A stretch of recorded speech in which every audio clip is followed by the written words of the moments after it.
If you're not already an expert on hypnotism, you're going to be once this episode's over. Hey, Happy New Year, Happy 2016. God, it's so weird. I remember being a freshman in high school in like 2012, and I was like, oh, 2016, that's the year I graduate. That's like the future. That's far from now. It's here, people. It is today. It is actually 4 days ago, technically. Anyway, hey, holidays are every day, and today's holiday, January 4th, is World Hypnotism Day. While trying to figure out exactly what I was going to do for this episode, I was looking up online all about hypnotism, and the amount of research I did, I learned a lot. And so I'm like, you know what? I'm just going to teach you guys about hypnotism because I'm a teacher now. That's what I am. And you guys are the students. So sit back and relax because you're going to be learning about hypnotism. And by the end of this episode, you're going to be expert. Then you can go out and tell your friends and be like, hey, by the way, today's World Hypnotism Day. And did you know? And you can tell them all sorts of facts. First, I want to talk about hypnotic suggestibility. You're going to hear me talk a lot about high suggestibility because for a person to be hypnotized, they need to be able to listen to suggestions from a person, a hypnotist, and they need to have a high suggestible state of mind. And yes, studies show that people who are more suggestible than others are a lot more likely to have hypnotism work for them than those who aren't as suggestible. Stage hypnosis. As you may or may not have already known or guessed, the kind of hypnotism that you see on like TV shows or movies or stuff like that isn't really how it is in real life at all. Ever see a performer on stage with a bunch of other people who are half asleep and he makes them get up and do like weird things because they're hypnotized? Yeah, that's not real. You know, even if he picks them from the crowd, I'm sorry to crush your dreams, but they probably are actors who are informed about what they're going to be doing beforehand. That's why you're probably never an audience member that's called up on stage because, well, you're not an actor. Unless you are, and you've done it before, but then you would have already known that it's fake. And yeah, in case you haven't guessed, this type of hypnosis has absolutely nothing to do with real hypnotism. Hypnotherapy. This is the main use for hypnosis. It's where patients go in to see hypnotists to help with their bad attitudes or deal with bad memories. It creates an unconscious change in the patient by putting them in a, you guessed it, highly suggestible state of mind. So yes, hypnotherapy is a real practice, even though many people don't really believe in it, and a lot of people don't even trust it. And fun fact, the root word hypnos is actually a word that the Greeks used for sleep. Autosuggestion.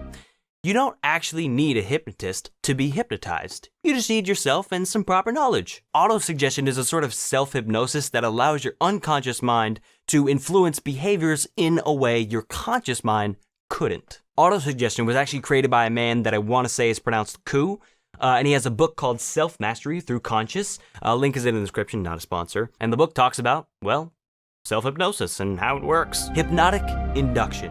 It is a method very similar to one we've already talked about where you hypnotize a subject. It's a method where a hypnotist puts you in a hypnotic trance state required for heightened suggestibility.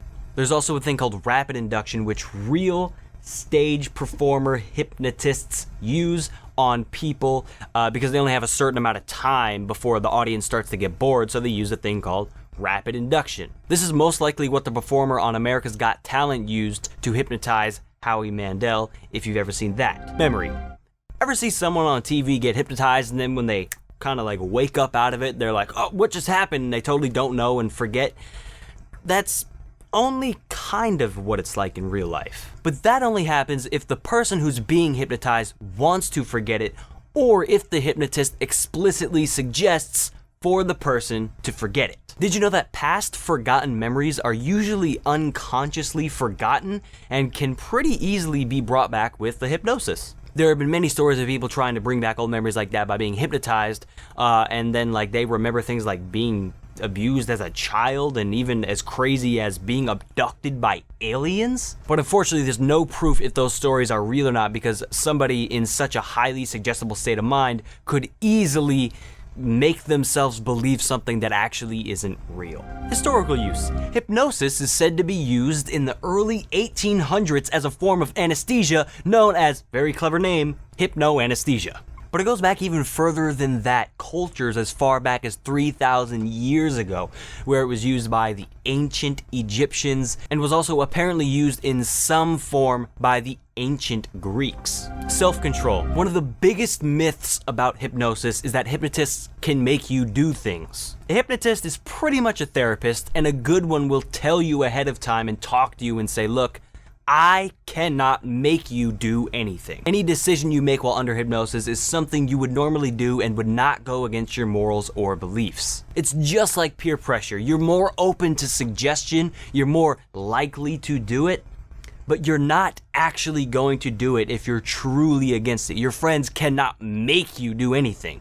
They can make you feel as if you should do something, but they can't make you do it. Consciousness. You're not really asleep while under hypnosis. You have full control of your actions, and you're actually wide awake. One hypnotherapist with a lot of experience needed surgery, and he thought, what if I hypnotize myself to shut off my pain receptors whilst going through the surgery? Sounds like a bad idea, but he claimed it worked and he had almost no pain whatsoever. Do not try that yourself by any means. Just don't try that at home or in a hospital. I don't know why you'd be having surgery at home, but don't try it anywhere. I don't care where you're having surgery. Don't try surgery at home either. Just don't try it, okay? Alright, that's gonna be it for today's episode. Don't forget to like, comment, and share. Also, hit the subscribe button. That'll be right about here. Also, you can like my Facebook page, follow me on Twitter, click down in this corner for the previous episode, click down in here for the next episode, if and when it comes out. And that's it. Cut. I'm done. How was your holiday? How was your Christmas? Did you have a good Christmas? I had a pretty good Christmas. Except for the fact that somebody burnt the ham, the oven. So somehow we had a big ham, spiral ham, cooking in the oven. You know, it needed to be cooked at like, I don't remember, it was like 250 or something degrees. For like 2 hours, and it was just about 2 hours, and my dad walks over to the oven. He's like, why is this thing on 400? And everybody's like, I didn't do it, I swear. And it was like, luckily it wasn't totally burnt. Like, it was just burnt on the outside. Like, once you kind of got to the inside, it was still fine. I mean, it was kind of dry, but it was edible. It was good. It was good. It was good. It was fine. It was just a little dry.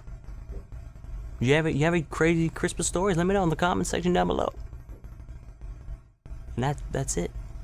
It's been over for a while. I don't know what I'm talking about. I don't know who I'm talking to.